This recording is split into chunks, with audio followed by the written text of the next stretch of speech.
This week I'm testing the Nissan Juke. It's a small 5-seater SUV. Let's find out how good it is as a baby drive.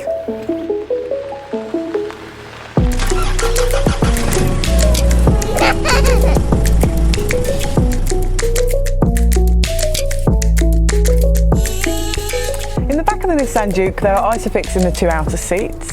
They are within plastic guides and they're relatively easy to connect to. On the back of all 3 seat backs are top tether anchorages and they're easily accessible through the boot. Now I could only get 2 child seats in the back here and I definitely couldn't sit between the 2 seats. With a rear facing capsule we could only just get a 162cm driver in front, and with a forward facing child seat we could get about a 184cm passenger in front. Storage in the back of the Nissan Juke is really minimal.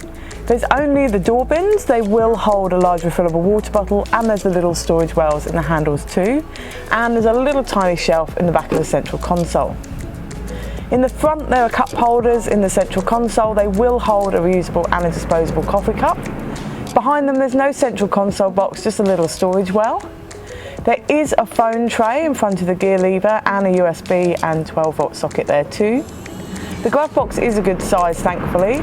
It will hold a wallet and iPad with the manual, and the door bins are a good size. They'll hold a large refillable water bottle. There's a bit of space behind that, and there's the storage wells in the handles too. The boot of this model Juke opens and closes nice and quietly and manually. Let's find out how much we can fit in the boot.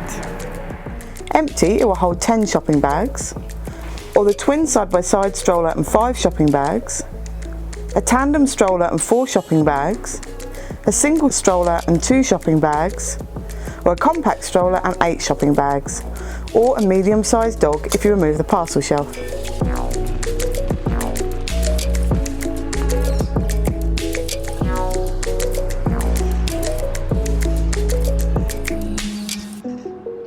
The Nissan Juke is a nippy little car to drive. The engine noise is quite loud and the road noise, and it can be quite jerky, especially when you pull off from junctions when it's changing gear. Also, I don't find the brakes very convincing in this car.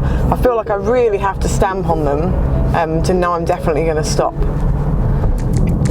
The lane departure warning is a vibration in the steering wheel though, rather than a beeping sound, which is fantastic when you've got little kids in the back. The media system in the Nissan Juke is quite simple and it's relatively easy to navigate. It now has the addition of CarPlay, which is fantastic, makes it much easier.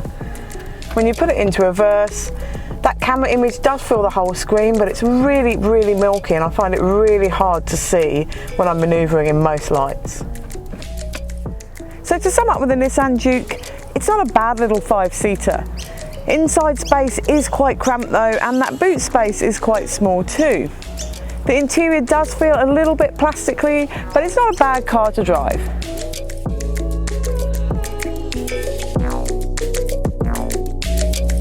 Read the full reviews at BabyDrive.com.au.